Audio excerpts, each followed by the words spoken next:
Who doesn't like a pair of good old cotton panties? Or wardrobe staples like a white tee and jeans? I definitely do.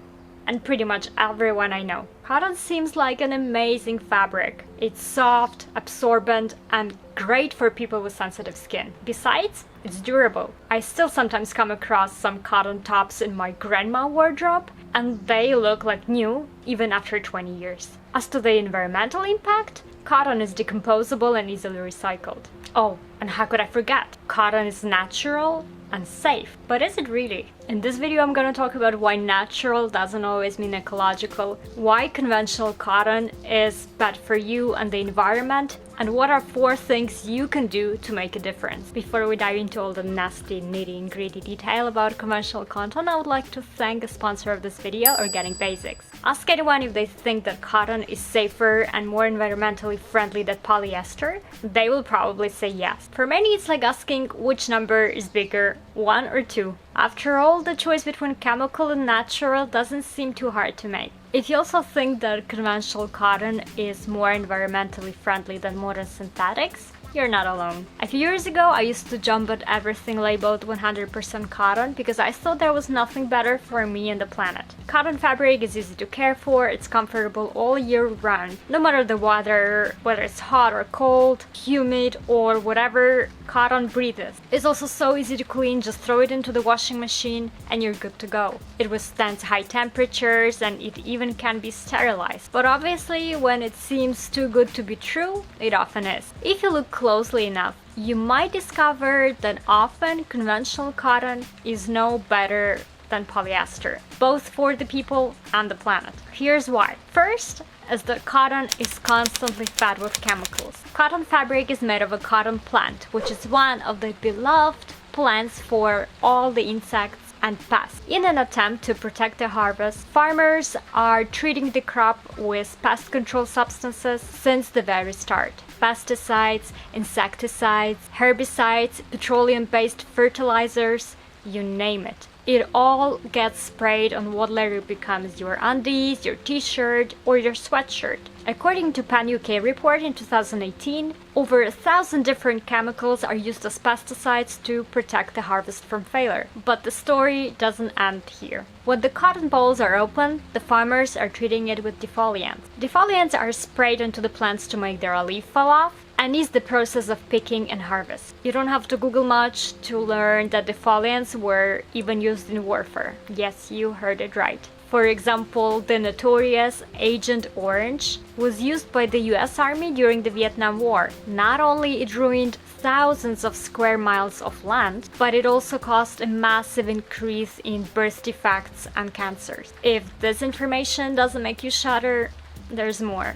When the cotton goes into the factory, it undergoes the process of bleaching, dyeing, and softening, all of which also requires chemicals. Think formaldehyde, chlorine, lead, mercury. So where does it leave us? Let's sum up. The chemicals used in cotton farming are toxic to humans, and farmers in developing countries are suffering the most. According to Pan UK report, around 1,000 of people die from pesticide poisoning every day, as well as suffer from cancers and neurologic diseases and reproductive problems. The chemicals contribute to water pollution, extreme soil depletion, and greenhouse emission. Pest control chemicals decrease biodiversity in the region since they don't only target pests, but every insect. Plus, spray emissions can affect bees, cattle, fish, and obviously humans. Some chemicals still remain on the clothes you buy at the shop. We still have to do more research about whether they can get absorbed through the skin and cause health complications. But these chemicals certainly get into waterways with every washing, just like polyester sheds microfiber plastic. Second is that cotton is a thirsty plant. Cotton cultivations requires large amount of water from the very start to the very end. How much? We need about 2,700 liters of water to produce one t-shirt. To put things in perspective, one person can live on this water for 2.5 years. or take 25 baths. The problem gets even worse because 57% of the world's cotton production is located in water-stressed areas. Here's how cotton farming turned Aral Sea into a desert in just 25 years. Chemical treatment and high water usage are just some of the problems with cotton. On top of those, cotton farming is still tightly connected with slavery, forced labor, and child labor. Yes, even now in 2021. And I know people say that this is life and bad things happen around us all the time, but one essential thing that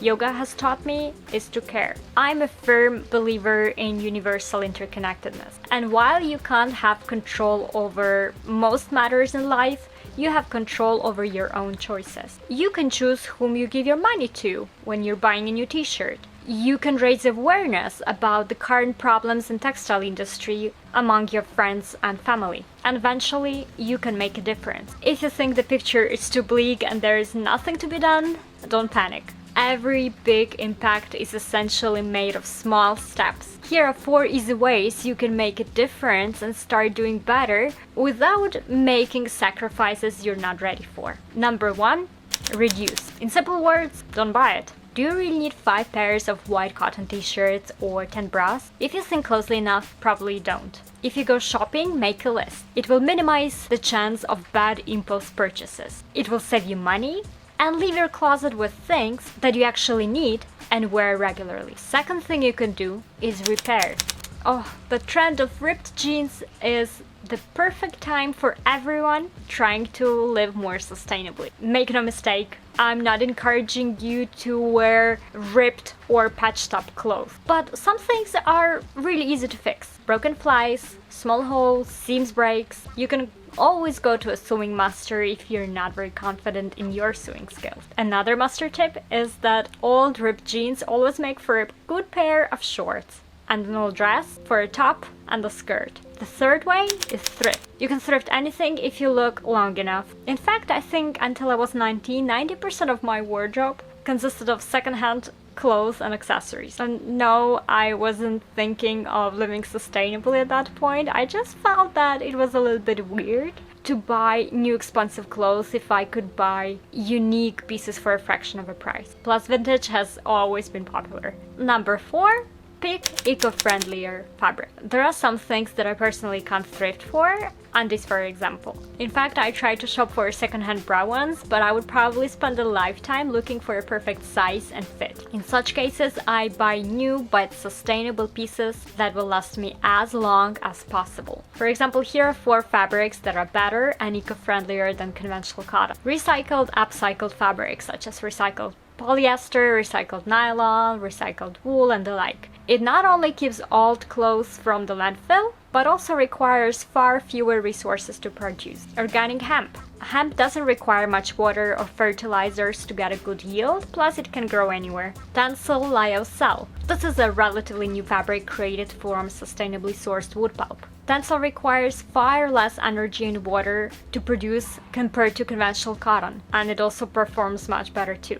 GOTS certified organic cotton, a better non-toxic alternative for those people who can't live without cotton. And organic cotton can be actually a very tricky fabric to shop for because it actually still undergoes the process of toxic dyeing. That's why it's essential that you look for companies with strict sustainability practices in place as well as good transparency. And this brings us to the sponsor of today's video, Organic Basics. Organic Basics is a carbon-neutral Denmark-based brand creating underwear, activewear, and everyday essentials for men and women. The company not only uses the mentioned modern eco-friendly fabrics such as GOTS certified cotton, recycled nylon, recycled wool, Tencel lyocell, but also has very strict sustainable policies in place. Most of the Organic Basics items are made in Europe at partner factories who share the same values as the brand. The sweatsuit that I'm wearing, for example, is made in Portugal at a factory that is 70% run on renewable energy. It is also planning to emit zero emissions by 2030. These sweatpants and sweatshirt are made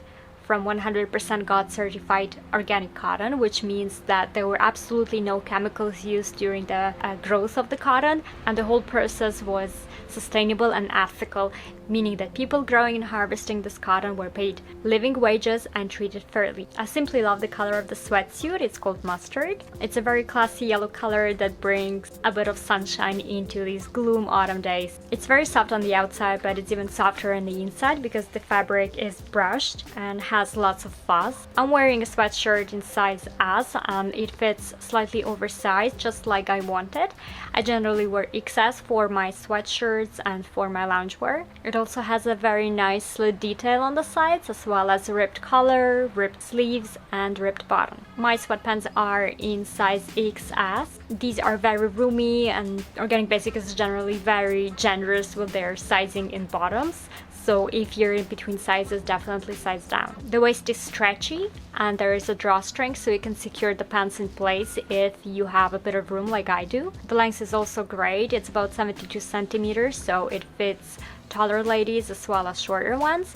If the pants are a little bit too long for you, you can just tuck the cuff inside of the pants and voila, you just shorten your pants. As I've said, this sweatsuit is super soft and very comfortable, but it's also perfectly acceptable to wear in public. It's very easy to mix and match the items with other activewear in your wardrobe, as well as add a little bit of classiness to your outfit by wearing the sweatpants with an oversized shirt or wearing the sweatshirt with a pencil skirt. If you're trying to adopt a more sustainable lifestyle and trying to shop more responsibly, I strongly recommend trying Organic Basic. They have a wide range of items to choose from, including undergarments for men and women, socks, basic t-shirts, jeans, sweaters, as well as other winter essentials that keep you warm, such as hats, scarves. You can use my 10% discount code, which I will link in the description below. It's valid worldwide and there is no minimum required purchase. You can also get a free carbon neutral shipping if you shop over a certain amount, depending on what area you're from. I hope you learned something new from this video and gave you some food for thought.